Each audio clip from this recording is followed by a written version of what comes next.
Welcome to Storytime with Mama V. I'm your host, Victoria, but you can call me Mama V. In this show, we go on storytime adventures where magic exists, where brave knights and courageous princesses come out to play, and where the good always defies evil. Now, get comfy, because storytime is about to begin. Hi there, and welcome to another episode of Storytime with Mama V. I'm so excited to see you. Okay, on the podcast today, we're doing a retelling of Beauty and the Beast. Now, the story itself, the fairy tale, was written a very, very long time ago in mid-18th century in France. And originally, it was written by an author named Gabrielle Suzanne de Villeneuve. And of course, over so many years and centuries, the story has been retold so many times. A movie has been made into it, several movies actually. And today I'm excited to share my version of the retelling of Beauty and the Beast. Are you ready? Let's get into it. Now, if you're listening to this story at home, get creative. Do you have costumes that you can dress up into while you listen to the story? Use your imagination. If you're on the drive, remember to do this when you get home. It's so much fun to play pretend. And a story like Beauty and the Beast is the best kind of story to play pretend with. All right, I'll stop talking about what to do, activities, and let's get right into our story of Beauty and the Beast. There was once a merchant who had 3 daughters, the youngest of whom was so beautiful that everybody called her Beauty. This made the 2 oldest very jealous, and as they were very spiteful and bad-tempered by nature, instead of loving their younger sister, they felt nothing but envy and hatred towards her. Some years later, there was a terrible storm at sea, and most of the merchant's ships were sunk, and he became very poor. He and his family had to live in a much smaller house than they were used to. They didn't have any servants anymore, and all of their beautiful clothes to which they were used to had to go away. The 2 oldest sisters did nothing but cry and complain of their lost fortune. My beautiful dresses, my beautiful jewels, we're so poor. But Beauty did her best to keep the house bright and cheerful so that her father might not miss too much of all the comfort and luxury that they had before. One day, the merchant told his daughters that he was going to take a journey into foreign lands in the hopes of recovering some of his property. Then he asked them what they would like for him to bring back. The eldest daughter asked for fine gowns and beautiful clothing. "Bring me back the most beautiful dresses and coats you can find." The second daughter asked for jewelry. "Bring me back the shiniest, brightest, sparkling jewelry that you can find. Bring me back the gold and silver trinkets." "And Beauty, what would you like?" asked the father. Beauty was so happy with what she already had. She thought for a moment, and then she said, "Bring back the prettiest red rose that you can find for me." The other sisters burst out laughing at Beauty's simple request. "She's so silly." But her father promised to bring her what she wanted. Then he said goodbye to his children and set out on his travels. He was away for about a year, and he was very fortunate to get back a big chunk of his lost wealth. When the time came for his return, he was very easily able to buy the things his eldest daughters wished for. But nowhere could he find a red rose to take home to Beauty. Disappointed in himself, he decided to return home without the red rose. When he was within a few miles from home, he got lost in thick woods. It was getting dark, and he began to be afraid that he would have to spend the night under a tree, when suddenly he saw a bright light shining in the distance. He went towards it and discovered that it came from a large castle that was set right in the heart of the forest. The merchant made up his mind to ask if he might spend the night there, but to his surprise, when he reached the door, he found it was wide open and nobody inside that he could see. After a while and some repeated knocking, he noticed that nobody was coming to the door, so he walked inside. Inside, he found a table set with every delicacy, and being very hungry, he sat down to eat. After he had finished his supper, he rested on a luxurious couch, and in a few minutes was fast asleep.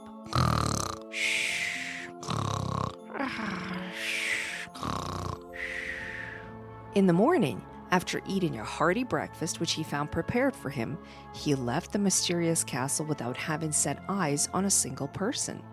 He was passing through the garden, and he found himself in a magnificent spot, all covered with beautiful red roses. Oh, there are thousands of roses here, He said to himself, surely one rose will not be missed. and thinking of Beauty, he broke off a rose from one of the bushes. Just as he removed the rose from a rose bush, the merchant heard a terrible noise. "Ah!" And turning around, he saw coming towards him a hideous beast, who exclaimed in an awful tone, "Ungrateful wretch! You have partaken of my hospitality, have eaten my food, have slept in my house, and in return you try to rob me of my roses? For this theft you shall die!" The merchant fell on his knees and begged for pardon, but the beast would not listen to him. "Either you must die now, or else you must swear to send me in your place the first living thing that meets you on your return home," he said. And the merchant, overcome with terror and thinking that one of his dogs would be the first creature to greet him, gave his promise. "Yes, I promise. But, to his horror and dismay, it was his youngest daughter, Beauty, who first ran out to greet him on his return. "Oh, welcome home, Father. I'm so excited to see you. You've been gone for so long." She had seen him coming in from afar and ran out to welcome him. She didn't at first understand her father's grief at seeing her, but when he told her the story of the beast and his promise, she did her best to comfort him. "Do not fear, dear father," she said. "Perhaps the beast will not be as terrible as he looks. He spared your life. He may spare mine, since I have done him no harm." Her father shook his head mournfully. No. But there was no help for it. He had promised to send the beast the first living creature that met him on his return, so he was obliged to send Beauty herself in his place. When he left Beauty at the palace of the beast, she found everything prepared for her comfort and convenience. A beautiful bedroom was ready for her use. The rooms were filled with everything she could possibly want, and in the great hall of the castle, a table was set with every delicious food your heart could desire. Everywhere there were bowls full of red roses, but no servants were visible, and yet there was lack of service, for invisible hands waited upon her and attended to her every want. She had but to wish, and whatever she wanted was at once placed before her. Beauty was filled with astonishment at all this luxury and magnificence. "Surely the beast does not wish to harm me," she thought, "or he would never have arranged everything for my comfort." And she waited bravely for the beast, the lord of the castle, to show himself. In the evening, the beast appeared. He was certainly very terrible to look at, and Beauty trembled at the sight of this hideous monster. But she found herself to be brave, and indeed there was no cause for alarm. The beast was kind, and so gentle and respectful in his attentions to her that Beauty soon lost all her fear. She soon became very fond of him, and would have been quite happy had it not been for the thought of her father and sisters and the grief with which she knew her father would be suffering on her account. The thought of his sadness made her sad too. And one night, when the beast came to visit her at his usual hour, she was so sad that he asked her what was the matter. "What troubles you, Beauty?" Then Beauty begged him to let her go and visit her father. "Oh, beast, please let me see my family. I give you my word that I will return to you." The beast was very unwilling to grant her request. No, I'm afraid I can't do that. If I let you go, I'm afraid you will never come back to me," he said. "And then I shall die of a broken heart." Beauty promised most earnestly to come back to him if he would only allow her to spend a few days with her family. And at last, the beast agreed. He gave her a ring, saying, "Put this on your little finger when you go to bed tonight, and wish. And in the morning, you will find yourself at home in your father's house. But if you do not return to me at the end of the week, I shall die of heartbreak." Beauty's father was almost overcome with joy at seeing his daughter again. "Oh, Beauty, look at you, you're back. I wasn't sure I would ever see you again. My darling. Mwah, mwah, mwah, mwah, mwah." And he was very happy to hear of Beauty's happiness and good fortune. But her two sisters who got married were more jealous than ever of their beautiful sister. They were not very happy with their husbands, who were poor and not overly lovable, and they were very envious of Beauty's clothes and all of the luxuries with which she told them she was surrounded. They tried to think of a plan by which they could prevent their sister from enjoying her good fortune. "Let us keep her beyond the week that the beast has allowed her," they said. "Then he will be so angry that he will kill her." So they pretended to be very fond of Beauty, and when the time came for her return, they overwhelmed her with tears and hugs, begging her not to leave them and to stay at least one more day with them. "Oh, Beauty, our treasured sister, don't go away. We love you. We missed you. We're so happy to see you. We just want to spend one more precious day with you." Beauty was so touched by their emotions that she finally agreed to stay one more day. But deep down, she felt so guilty on not following through on her promise to the beast of returning by the end of the week. That night, as she lay in bed, she had a dream. She dreamt that she saw the beast dying of sorrow at her forgetfulness, and so real did it seem that she woke up in an agony of dismay. "How could I have been so cruel and ungrateful?" she cried. "I promised faithfully that I would return at the end of the week. What will he think of me breaking my promise?" Beauty quickly got out of bed. She searched for the ring the beast had given her.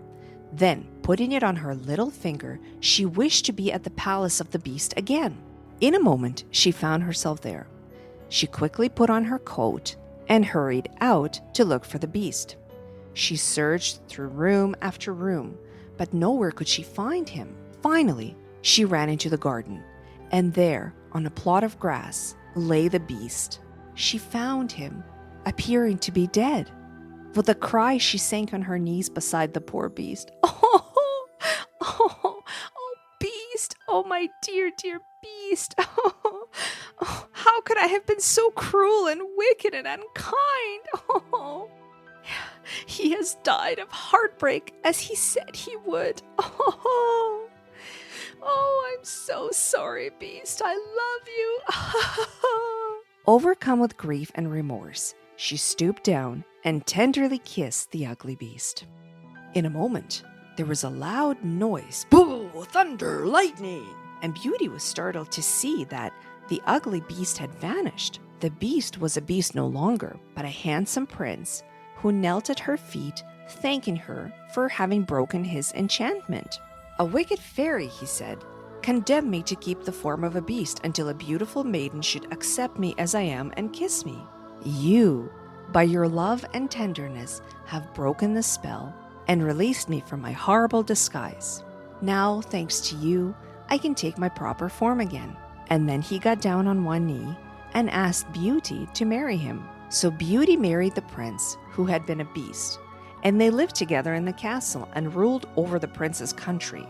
And they lived happily ever after.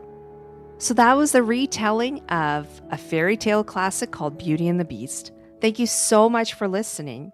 I'm curious, what was your favorite part of the story? Have a grown-up reach out to me, either on Instagram or send me an email. Thank you so much for listening. As always, if you haven't had a chance to subscribe to the show, please go ahead and hit subscribe. We're available wherever it is that you get your podcasts. And I will see you on the next episode of Storytime with Mama V. Bye for now.